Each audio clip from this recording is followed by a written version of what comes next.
Va a coordinar esta conferencia la doctora Ángela Lombo. Ella es pediatra, experta en método madre canguro, seguimiento de alto riesgo y desarrollo integral del recién nacido prematuro, magíster en neurodesarrollo y aprendizaje, pediatra clínica en programas de madre canguro. Miembro del grupo de investigación de la Fundación Canguro, docente de la Cátedra de Neurodesarrollo, Evaluación Infantil, Universidad de CES, miembro fundador y tesorera de Alcemneo, cofundadora de la Red Sana Medellín, que es la Asociación Colombiana de Neonatología, Medellín, Colombia.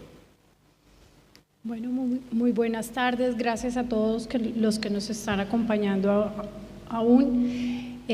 Ha sido un congreso lleno de visiones interdisciplinarias, ha sido un congreso lleno de emociones, porque eso es lo que moviliza al CEMNEO.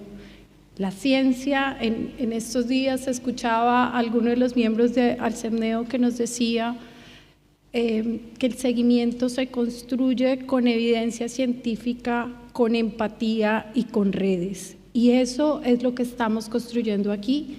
Por eso quiero dar la bienvenida a nuestro próximo conferencista, Javier Sáenz Coré. Él es activista del desarrollo infantil temprano desde 1998. Es creador y gestor de contenidos de la comunidad del desarrollo infantil temprano, organizador y promotor de la carrera pedestre de 1 millón de kilómetros por el desarrollo infantil temprano, con más de 3.500 atletas de 35 países. Es consultor internacional del BID, de la OEA, de COLAM. Es coordinador de programas del programa MUNET, de la Secretaría de Asuntos Políticos de la Organización de Estados Americanos, es asesor del Senado de la Provincia de Buenos Aires, director de Relaciones Institucionales en la Acción Social de la Municipalidad de Bahía Blanca, director provincial de Políticas Públicas del Ministerio de Desarrollo Social de la Provincia de Río Negro y presidente del Comité de Prospectiva Comunitaria del Rotary Club. Ha contribuido en la creación de libros de pediatría en Red 5, pediatría en Red 6, y hace parte de Red Sana y coautor de libros sobre TIC y desarrollo. Javier, bienvenido. Es un placer y un honor poder escucharte en esta conferencia de cierre, donde Alcemneo crece y demuestra que realmente estamos construyendo redes. Bueno, muchas gracias. Primero decir que los antecedentes que leyeron son fui tal cosa, ¿no? Algunos sí vigentes. Primero agradecer al CEMNEO, a la comisión directiva, a mis maestras como Lidia Giudici, a Iris Shapira, a Emily Vargas Barón del Rice Institute de Washington, y al doctor Vicente Didio, que ya no está entre nosotros, un pediatra italiano de 30 años de pediatría. Antes de comenzar la conferencia, quiero transmitirles una herramienta. Esta es la comunidad de desarrollo infantil temprano en Facebook. Es comunidad, página, no es ni perfil ni grupo. Tiene 40 álbumes temáticos y tiene 6.500 publicaciones de descarga gratuita en español, inglés y portugués. Desde hace varios años que subo contenidos allí. Claro, me dicen, ¿por qué no Instagram? Y bueno, porque no me dio el cuero. Hay un álbum, abajo de todo, les recomiendo gráficos claves y mensajes claves, y hay un álbum que se llama 384.000K, un poquito más abajo, ahí. Ese álbum, el anteúltimo, es una carrera que corrimos por la primera infancia, corrimos 1 millón de kilómetros en 35 países. Ahora sí, vamos, por favor. Esa es una herramienta para alguien que trabaja en territorio, para alguien que hace diseño de políticas públicas, para alguien que trabaja en investigación, etc. Decía Martin Luther King, si un hombre es llamado a ser barrendero, debería barrer las calles incluso como Miguel Ángel pintaba, o como Beethoven componía música, o como Shakespeare escribía poesía. Debería barrer las calles tan bien que todos los ejércitos del cielo y la tierra puedan detenerse y decir: aquí vivió un gran barrendero que hizo bien su trabajo. Cada uno de nosotros puede ser ese barrendero en las cosas que nos toquen desempeñarnos en la vida. Vamos a hablar de 3 cosas importantes. Se dijeron muchas cosas importantes a lo largo de la jornada. Quiero hacer una reflexión. Preside este salón el protomedicato, el antecesor a la Facultad de Medicina, del 1700, del Virreinato del Río de la Plata, que fue presidido por Cosme Argerich. Fíjense que aquí eran todos hombres. Me tomé el trabajo de contar todas las sesiones y todos los talleres y se verificaba que el 10% eran hombres en esta sesión, en estas sesiones. 10%. Pueden contar los hombres que hay en la sala y somos 4 y hay 40 personas aproximadamente. Me gustaría saber si fuera este un encuentro de cirugía, de traumatología o de otra especialidad, si esos porcentajes se verificaran. Creo que no, porque el niño se le carga a la mujer, siempre. En el embarazo adolescente se le carga a la mamá y a la familia de la mamá. Vamos a hablar de 3 conceptos: la dignidad humana, los derechos humanos y la sociedad, por favor. La dignidad humana, del latín dignitas, significa excelencia, grandeza. Pensemos en el ser humano, en la dignidad humana, la grandeza del ser humano. Ahora salgamos a las calles, caminamos por el subte, vayamos por el campo, visitemos una comunidad indígena o una sala de espera y demás. ¿Está esa dignidad humana respetada? La dignidad humana es la base de los derechos humanos. Todos los seres humanos merecen respeto, consideración y un trato justo por su condición de persona. No es otra condición más que la de persona que le corresponde su dignidad humana. El artículo 1 de la Declaración Universal de Derechos Humanos del año 48, posguerra, dice: todos los seres humanos nacen libres e iguales en dignidad y derechos, y dotados como están de razón y conciencia, deben comportarse fraternalmente los unos con los otros. El artículo 1, antes que cualquier derecho, habla de la dignidad humana. En cuanto a los derechos humanos, y especialmente los derechos de los niños, hay 3 instrumentos claves que los invito a que lo revisen y van a advertir, quien no lo haya revisado, qué lejos estamos del cumplimiento de estos instrumentos. Una es la Declaración de Ginebra sobre los Derechos del Niño, del año 1924. Hay una especialista que habla: aquí hay una ausencia que no saben por qué no está, que es que los niños tienen derecho a tener un comportamiento fraternal con otros niños. Se ha eliminado eso. Luego vino la Declaración de los Derechos del Niño del año 59 y luego la Convención de los Derechos del Niño del 20 de noviembre de 1989, que todos los países que adhirieron a este instrumento lo sitúan con un rango constitucional, o sea que forma parte de nuestras reglas de juego. El anterior, por favor. Esa convención tiene 3 conceptos claves que destaca. Uno es la figura del interés superior del niño. El otro es que los niños no son objeto de cuidado, sino sujetos de derecho. Y la tercera, la corresponsabilidad de la familia, del Estado, por supuesto, como garante de esos derechos, y de toda la sociedad. Todos nosotros somos corresponsables por el derecho del niño y también, hay que decirlo, de la niña.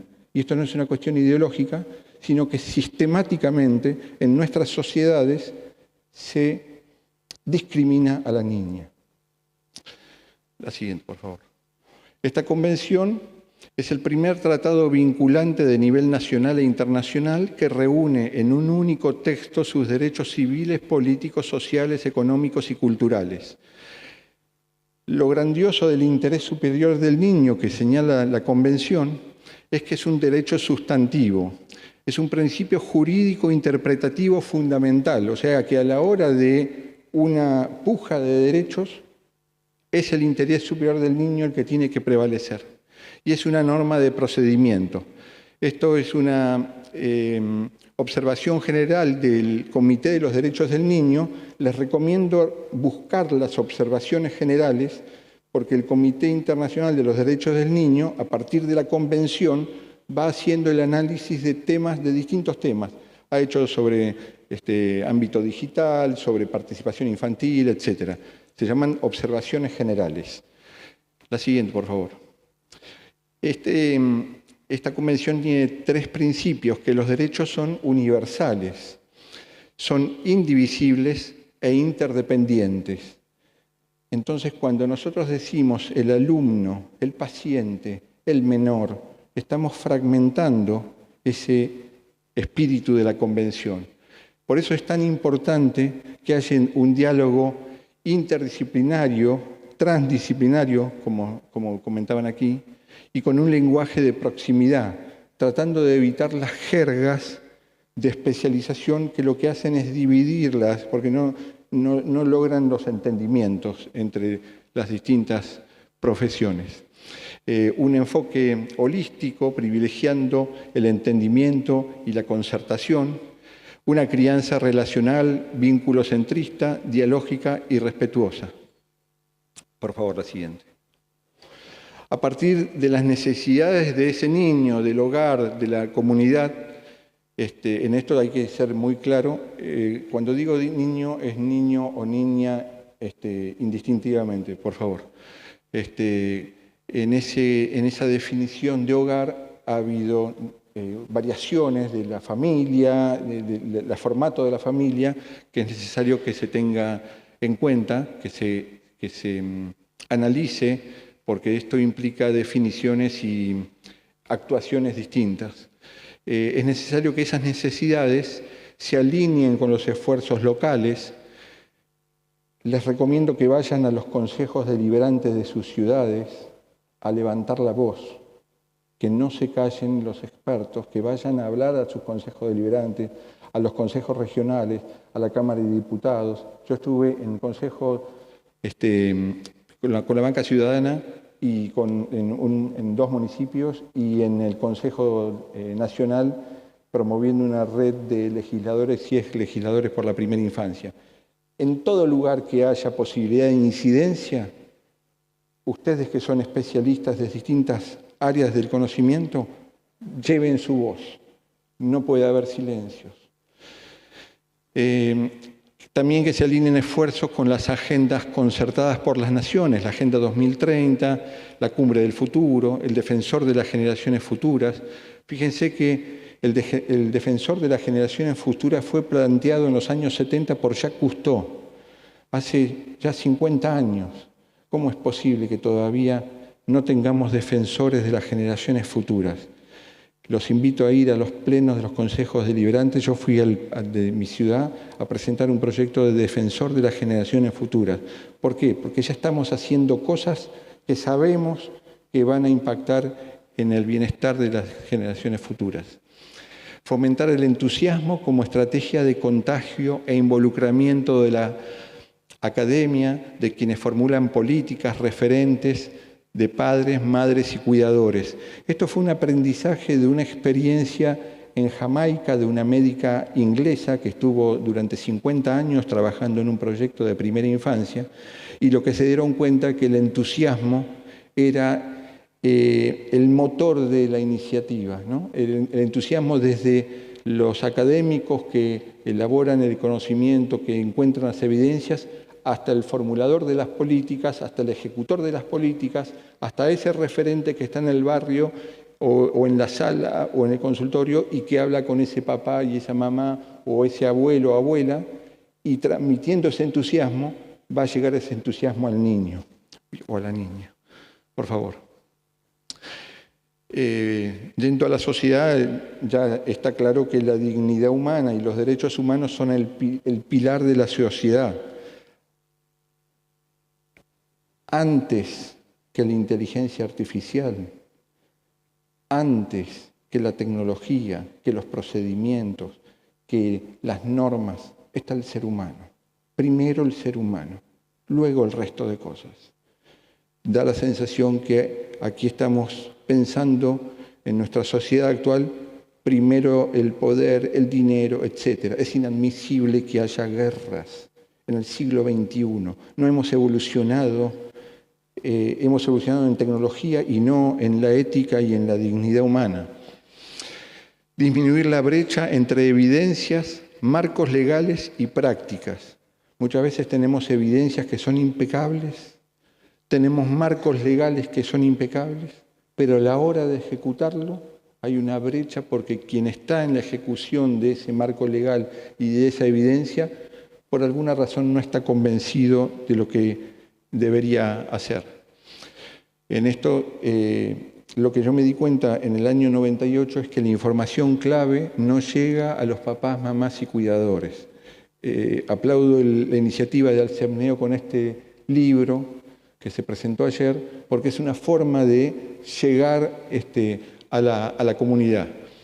Incentivar y profundizar el vínculo ciencia y sociedad versus las pseudociencias, las fake news y la infoxicación. Estos señores que estaban reunidos acá arriba estaban trabajando en la formación del médico y combatir a los curanderos. Hoy muchas pseudociencias están avanzando sobre cosas importantes, por ejemplo, los movimientos antivacunas que han hecho surgir nuevas enfermedades. Entonces, hay que incentivar la ciencia y la sociedad. Ese vínculo, el programa Horizonte 2020 de la Unión Europea tiene un capítulo para ciencia y sociedad donde invierten dinero para la ciencia y la sociedad. Ese vínculo, que no sean cosas místicas. Estuve cerca de un ministro que tenía en su bolsillo una piedra de ópalo para la buena suerte. Un ministro de Desarrollo Social. Por el amor de Dios, estamos en el siglo XXI.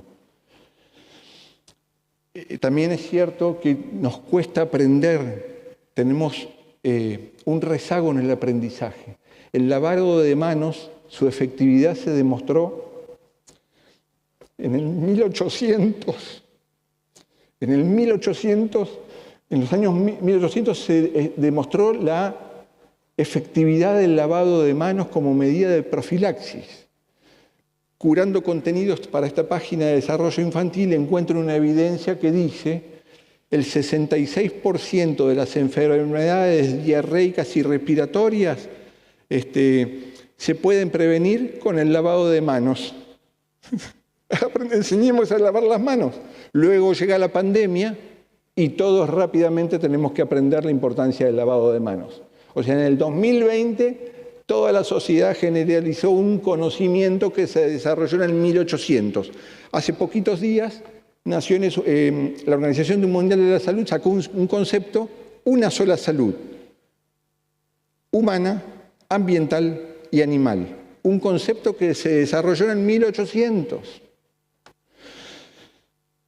Involucrar estructuralmente a las universidades, especialmente las latinoamericanas nacionales, ya que tienen derecho, medicina, psicología, educación, ciencias sociales. Cuando digo involucrar estructuralmente, no estoy hablando de un programa de investigación o un programa de extensión o una pasantía o algo marginal, algo vertebral de la universidad latinoamericana, que una sus disciplinas que ya se pagan a docentes y que se pagan estructuras, que rápidamente con un diálogo armónico se podría llegar a hacer algo superador para Latinoamérica, para generar conocimiento propio y para decodificar los conocimientos que vienen de la sociedad, porque el conocimiento no solamente radica en las universidades, también está en la sociedad, o que viene de otras sociedades.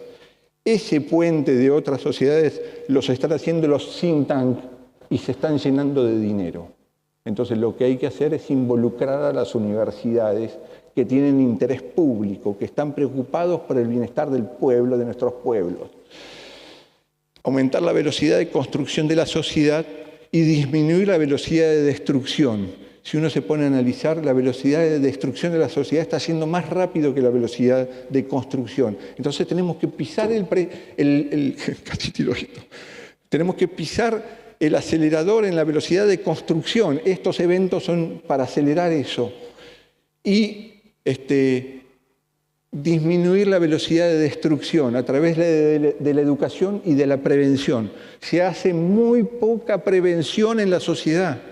Cuando hay un caso de violencia intrafamiliar, doméstica, de género o la tipología que se quiera categorizar, la policía actúa rápidamente y protegen la vida del adulto, de esa mujer o de ese hombre. Pero nadie ve al niño, no hay actuaciones específicas para ese niño que fue, o esa niña que fue receptor y aprende violencia. Trabajemos sobre la prevención, por el amor de Dios. Prevención. Siempre estamos tras la leche derramada, por favor. Protagonismo de las distintas disciplinas en las agendas políticas, académicas, sociales, empresariales. Uno de los principales hospitales de Argentina está en riesgo. ¿Cómo es posible que todas las sociedades científicas no salgan a los gritos a decir lo que significa? O el propio sistema científico o el propio sistema sanitario. Y esto no es política partidaria, es política. Sí, es política, independientemente del partido que sea. He visitado las áreas de primera infancia de los últimos, 7 gobiernos. Muchas dejan que desear. Disculpe si hay alguien que ha estado en esas áreas. He visto cosas inauditas. He hablado con gente que me ha dicho, este programa se aplica si sos del palo político. Por el amor de Dios. He sabido de un señor que era responsable de un programa de primera infancia, que era la misma persona que auditaba al laboratorio que proveía al Estado las soluciones, los alimentos suplementados para primera infancia. Por el amor de Dios, pongamos las cosas en orden. Entonces, el protagonismo de las distintas disciplinas en las agendas políticas, académicas, sociales y empresariales. A los empresarios también hay que hablarles, porque hay que decirles lo mismo que toman los empresarios brasileros. Esto no es una cuestión de responsabilidad social, es una cuestión de inversión, de protección de nuestras inversiones. ¿O acaso el trabajador de dónde sale? Si ese trabajador no está preparado, ¿de dónde sale? En la primera infancia, en los primeros 8 años, se define significativamente, y ustedes lo saben, cómo van a ser los comportamientos, la salud y la capacidad de aprender que nos van a guiar hasta la vida adulta. ¿Cómo no se va a involucrar la empresa en este diálogo? Tiene que ser un firme inversor en esto, en la primera infancia, que es el desarrollo de nuestro país. Necesitamos un pacto social por la primera infancia y por las generaciones futuras. Y recuperar una visión positiva de la niñez. ¿Por qué esa visión positiva? Porque es la que legítimamente le corresponde. Nosotros no podemos tener una visión de la niñez de hambre, de violencia o de tantas cosas. Tenemos que recuperar esa visión que está en los ojos de ese niño o niña de 2 años que explota de curiosidad y que cuando uno le hace el ¡chu! Esa es la primera infancia. Entonces tenemos que respetar esa ética de la primera infancia, del cuidado, del desarrollo, de las oportunidades para todos. Por favor. No hay causa que merezca más alta prioridad que la protección y el desarrollo del niño, de quien dependen la supervivencia, la estabilidad y el progreso de todas las naciones y, de hecho, de la civilización humana. Este fue el preámbulo del Plan de Acción de la Cumbre Mundial a favor de la Infancia en septiembre de 1990. Por favor. Más alta prioridad. Protección y desarrollo del niño, supervivencia, estabilidad y progreso de la civilización humana. Me parece que no hay muchas dudas, mucho que dudar. ¿Qué prioridad tiene que tener la primera infancia? Por favor. Dijimos dignidad humana, derechos humanos y sociedad. Me gustó mucho la parte de este evento cuando se habló de emociones. Encontré una entrevista que le hace Edward Punset, un divulgador científico, a un experto de emociones de una universidad americana, y el hombre explica cuál es el problema. Dice que en nuestra comunidad científica, a lo largo de su historia, con estos estudios rigurosos y demás, siempre ha privilegiado las ciencias como la biología, la química, y todas las inversiones han ido hacia esos sectores. Si esa inversión hubiese ido al estudio de las emociones, probablemente viviríamos en otra sociedad. ¿Qué pasa? Cuando se estudia el cerebro y se estudian las resonancia magnética, tomografía y todos los otros estudios que hay del cerebro, se empieza a advertir la importancia de las emociones. Entonces se empiezan a revisar estudios de las emociones. Y, por ejemplo, Darwin hizo un profundo estudio de las emociones que prácticamente pasó al olvido porque la comunidad científica menospreciaba el tema de las emociones. Entonces tenemos que recuperar esa prioridad para el tema de las emociones. Por favor. ¿Qué más mejor que esta frase ancestral? Mejor prevenir que curar, ¿no? Por favor. La siguiente. Y la prevención es la mejor manera de proveer justicia. Si a una persona le matan a su hijo o muere por una enfermedad, ¿qué justicia va a reparar eso? Ninguna justicia va a reparar eso. Va a ser un paño de agua fría, una calma de algo, pero nunca una pérdida va a ser reparada como lo hace la prevención que evita esa pérdida. Entonces tenemos que trabajar en la prevención. Por favor. Gracias, por supuesto, al CEMNEO. Gracias, Lidia, por darle un espacio a la comunidad. Y gracias a todos por escuchar.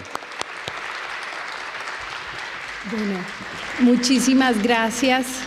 Tenemos 15 minutos para comentarios, reflexiones, más que preguntas. Creo que nos has dejado muchos puntos para reflexionar. A mí me llama la atención cuando dices, los que estamos involucrados en la academia tenemos que participar en la política pública infantil y tenemos que ser quienes ayuden a construirla. A veces estamos tan inmersos en lo asistencial que esa parte pensamos que no es con nosotros.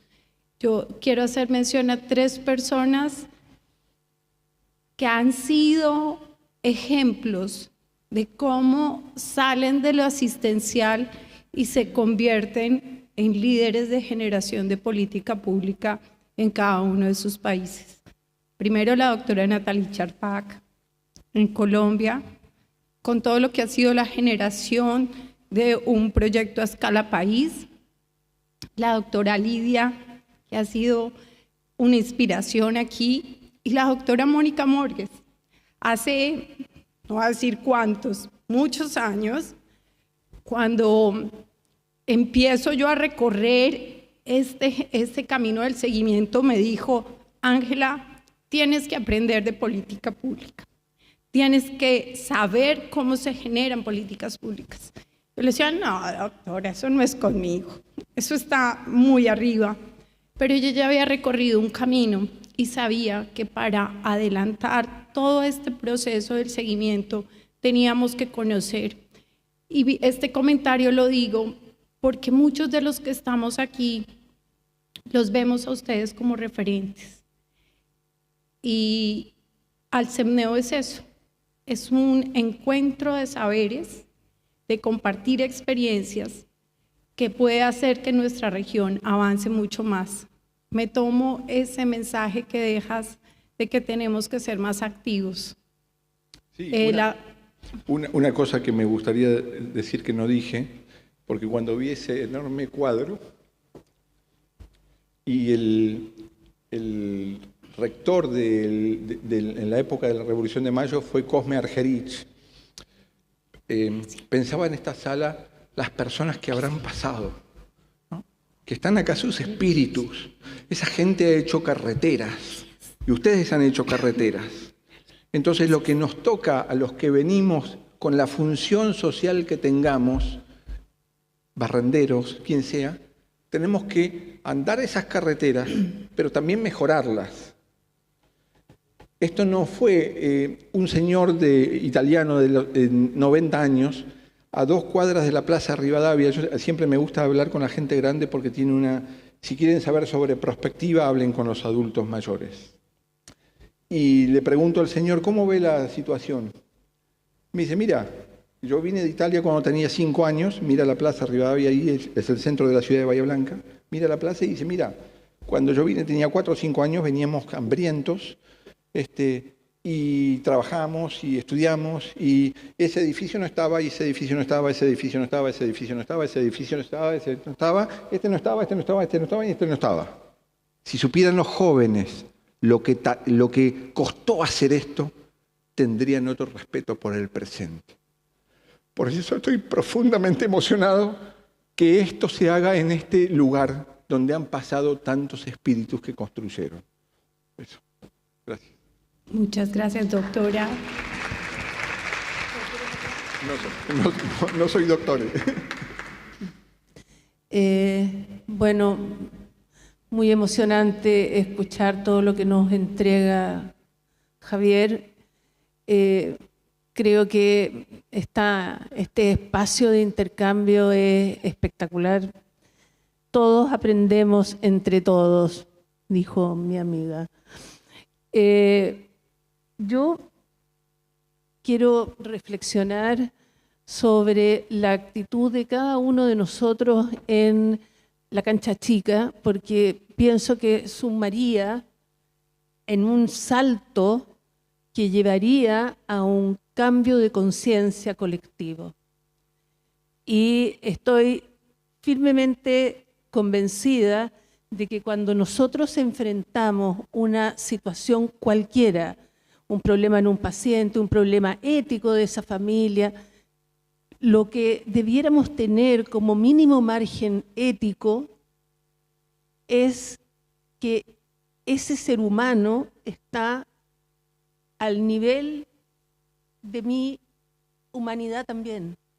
No estoy ni por encima ni por debajo. Simplemente esa persona está con un problema y a lo mejor yo tengo la iluminación divina de poder tenderle la mano y ayudarlo a caminar. Pero ¿qué nos pasa? Y ahí es donde tengo la tristeza del deterioro de la sociedad y de las instituciones internacionales. Nos pasa que demonizamos y subestimamos al que le falta algo, al que tiene tal déficit, lo demonizamos porque tiene mucho, lo demonizamos porque tiene poco. Entonces estamos en el adjetivo y no el verbo. Creo que debemos actuar desde el verbo. Y el verbo que nos debiera guiar es el amor, porque el amor involucra todo, involucra amistad, respeto, cariño, tiempo, paciencia, todos los adjetivos. Entonces, espero que esta asociación que hemos creado con tanta mística logre trascender a generaciones jóvenes, futuras y actuales, que son más jóvenes que nosotros, y tenga un espíritu propio, porque eso y cambiar conciencia a través de este intercambio que lleva a que nos tomemos de la mano por el bien del prójimo, ya en sí es un acto de amor. Y eso es lo que nos falta. Gracias, doctora. Doctora Yanina. No, 2 segundos. Yo quería acotar que, primero, gracias, porque habitualmente, como dije antes, en la vorágine de lo cotidiano, uno no se para ni 2 segundos a hacer un razonamiento tan elemental y básico como el que dijiste de las infecciones, pero que es real. y todavía hoy lo vemos cotidianamente, el tema de las infecciones por lavado de manos deficientes o no lavado de manos, y creo que eso es una cosa que debe frenarnos a pensar. Pero en relación a todo lo que contaste y a esto que decía Moni, entender eso, que la vida es una cadena de favores y que, como siempre digo, si no es desde las sociedades científicas y desde los espacios de formación y capacitación, desde donde, si no, se van a poner los peros para que las cosas cambien. Y esta cuestión del silencio que dijiste cuando yo estaba parado ahí recién, me pareció fundamental. El callarse es permitir que las cosas ocurran. El no alzar la voz cuando debe hacerse, porque se están vulnerando derechos, es permitir y ser un copartícipe responsable de que ese derecho sea vulnerado. Así que te agradezco, fue muy movilizante todo lo que dijiste, me moviliza siempre mucho oírte, creo que sos como un agradecido de la vida y me gusta mucho escucharte hablar. Así que gracias, Javier. Gracias.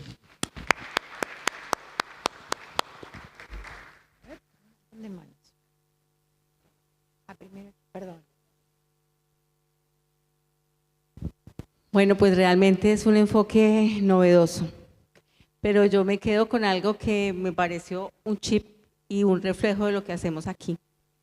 Y es que tú fuiste curioso, tú te atreviste, no importó que no fuera de tu generación todo lo de ser youtuber, no importó que no conocieras muchas cosas, te atreviste a investigar, te atreviste a innovar y te atreviste a seguir la historia y cambiarla y hacer un cambio en ese paradigma. Y creo que eso es lo que hacemos en ABCEMNEO. Cuando creamos ABCEMNEO, nos atrevimos a hacer algo distinto, nos atrevemos a que Latinoamérica se uniera a raíz del cuidado de los niños, de mejorar nuestras prácticas y que cada uno, así le toque aprender a hacer una diapositiva, a ir hasta la esquina, a golpear la puerta del que hace políticas. Eso es lo que tenemos que hacer y de eso me parece que es muy, muy enriquecedor lo que tú dices.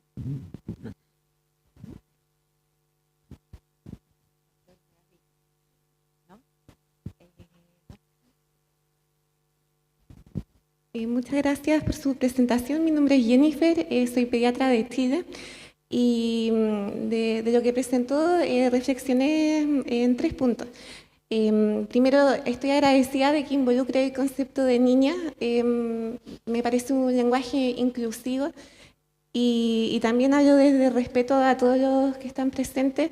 Yo me considero una ignorante también dentro del tema de la inclusividad, pero estoy intentando estudiar sobre el tema porque creo que nosotros como profesionales de la salud, independiente de nuestras creencias y todo, tenemos que ser un espacio seguro tanto para el niño como para su familia.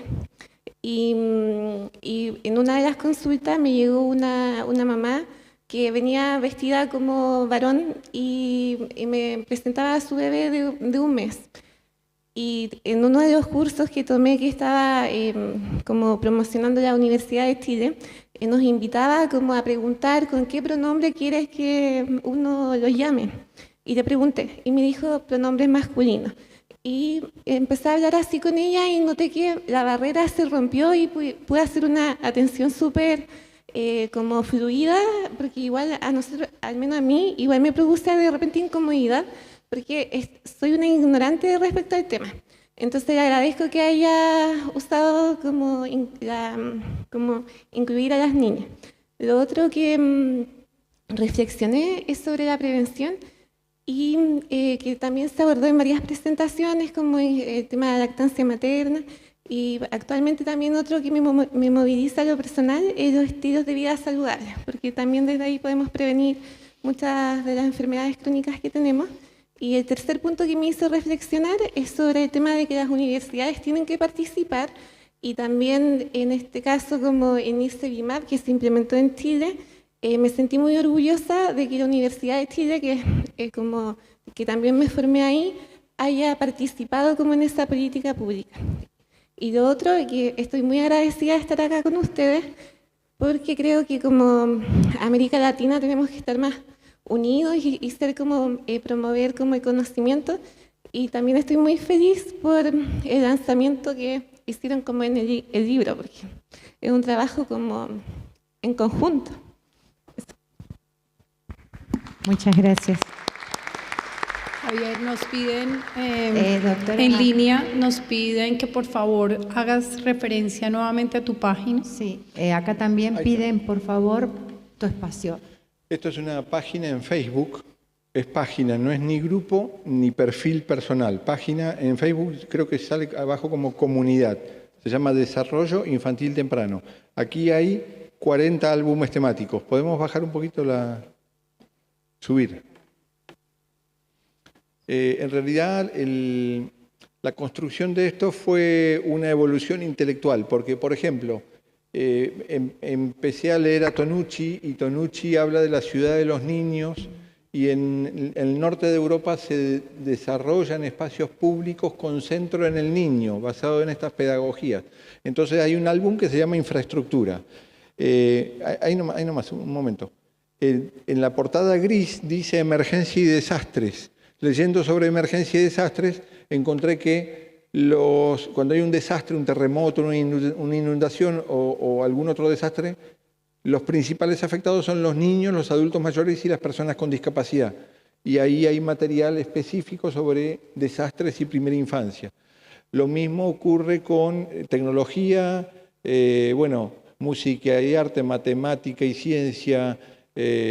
Son 40 álbumes distintos. Hay un álbum que se los recomiendo para la primera semana de agosto, que es la Semana Internacional de la Leche Materna. Si podemos bajar un poquito. Es un álbum que está dedicado a pinturas famosas de lactancia materna. El de la izquierda de abajo, ¿lo pueden poner por favor y ir pasando las láminas? Son todas pinturas... No. El de este lado. Uno más, ahí. Vivimos en un mundo de imágenes. Entonces, en la primera semana de lactancia materna, si uno toma estas imágenes, que son cuadros famosos, es una forma de ayudar a promover la lactancia. Ve pasándolas así. La página se llama Desarrollo Infantil Temprano en Facebook. No es ni perfil ni grupo, es página o comunidad, dice. Y hay que ir a fotos y álbumes. Ahí hay 40 álbumes temáticos. Ahí hay de distintas culturas, de distintas épocas. Bueno, muchísimas gracias. Muchísimas gracias, Javier. Gracias a todos. Damos por terminada esta mesa. Gracias a todos ustedes y vamos con los dos últimos puntos de nuestro programa.